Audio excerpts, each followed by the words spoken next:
Picture the scene. You've just watched and loved Logan, but you want some more. It's going to be a while before we see anything else quite like Wolverine's swan song, seeing as both Hugh Jackman and Patrick Stewart have now retired from their X-Men roles. What have I done, sweet Jesus? What have I done? But before we get stuck in, here on GameSpot Universe, we are all big fans of all things movies, TV, anime, wrestling, and of course, comics. If you're subscribed, you'll have seen our sweet videos on animated butts, unpredictable Oscar moments, and all the times Wolverine has died in the comics. If you aren't subscribed, well then make sure to hit that button so you don't miss out. So here are 5 things that are just a little bit like Logan, and not just because they all feature gruff dudes with beards.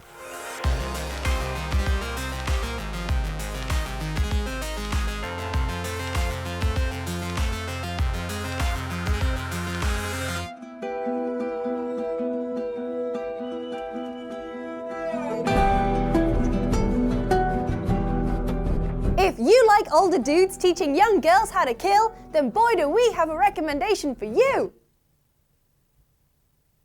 2013's The Last of Us shares a lot of its mutated DNA with Logan. First off, it's set in a post-pandemic world where humanity is on its last legs, having mostly succumbed to the poisons of a mutated strain of the real-life cordyceps fungus. Of course, in Logan, it's not humans who are dying out, but the next stage in evolution. The mutants. Not really a good poster child for evolution then, is it? The Last of Us follows Joel, a world-weary smuggler who is tasked with taking immune teenager Ellie out of the quarantine zone and delivering her to the rebel Fireflies, who are determined to create a cure from her blood.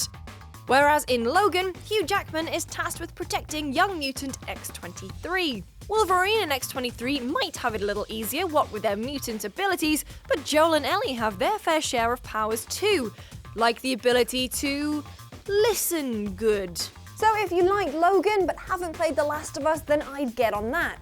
Just prepare yourself for some intense emotions. I hurt myself today. Hello, I will be playing the role of Captain Obvious today and telling you if you like Logan, you should read Old Man Logan. While Fox has the movie rights to the old canonical head and the rest of the freaks and geeks from the X-Men universe, many of the characters in the wider Marvel universe, like Hawkeye and Hulk, are beyond its reach.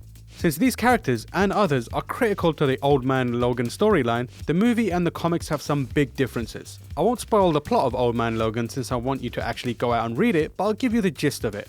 In Old Man Logan, the United States have been conquered by the villains. Wolverine has a family and settles down, vowing never to pop his claws again after something horrible happens while out on a mission. But making ends meet in the Hulk gang territory is tough. So he accepts the job offered by Hawkeye, who's blind now but can still shoot arrows like an absolute badass. Before long, the Berserker rage takes over and Logan is back to his old tricks. Old Man Logan puts an interesting twist on Wolverine and purpose behind a character we're used to seeing just mindlessly kill everything. Logan and Old Man Logan both offer something unique, so if you like one, I implore you to check out the other. And if you don't like one, I implore you to reassess your life.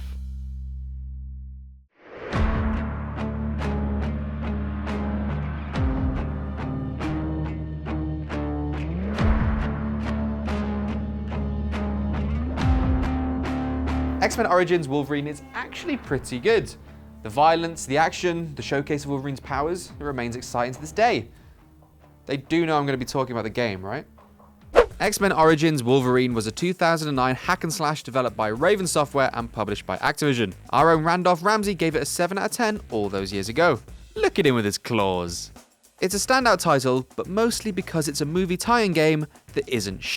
It features a mixture of the story from the movie as well as an original storyline from Raven that ties into the comic universe. Logan is in Team X led by Colonel Stryker, gets tricked into going through the adamantium bonding process, and then starts slashing dudes in half with his giant cutlery fists. I remember playing it myself on the Xbox 360 when it was released, and while it is genuinely a fun game, it unfortunately still features the biggest faux pas from the movie. This hot mess. Still, if you're looking to get into the boots of Wolverine, then this is still one of your best options. And you got the added bonus of being able to kill that horrible, horrible version of Deadpool. Ugh.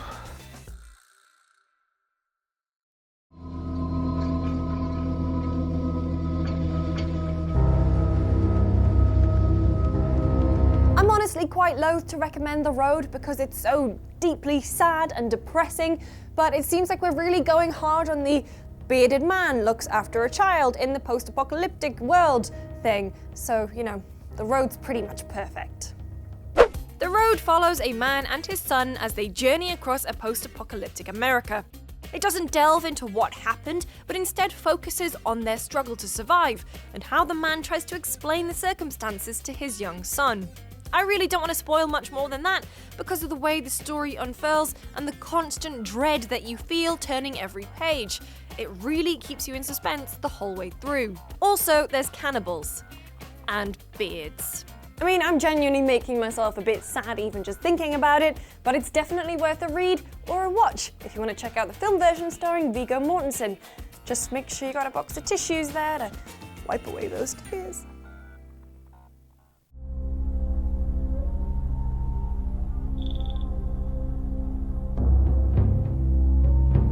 If you like older dudes teaching young girls how to kill, then boy do we have a recommendation for you.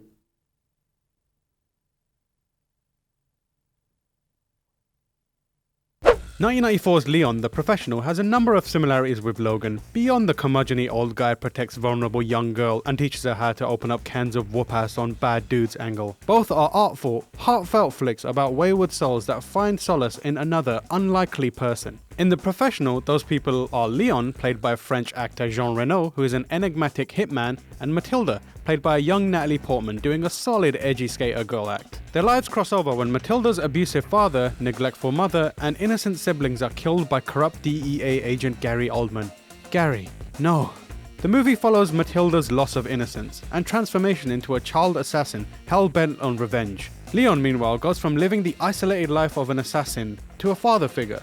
He's forced to lower barriers that have helped him survive in a world where it's kill or be killed. For such an action-packed movie, Leon is very emotional and deals with some heavy subject matter. So you should check it out, even if you didn't like Logan. Thank you so much for watching that video all about Logan. If you've seen the movie, why don't let us know your opinions in the comment section below. And if you like this video, then make sure you hit the like button and subscribe.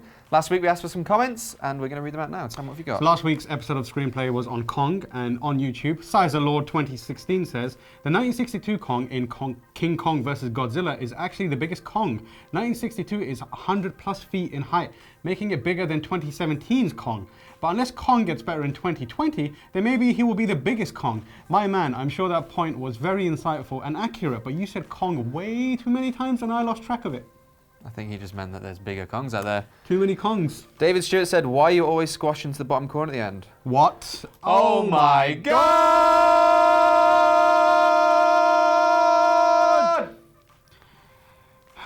Michael P. Shipley says, the Indian guy needs to go. Can't understand him.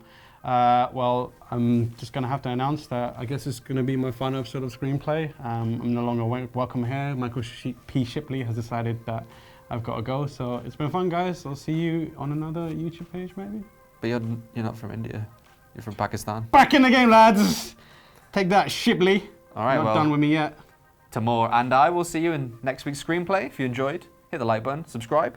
We'll see you next time. Coming for you, Shipley.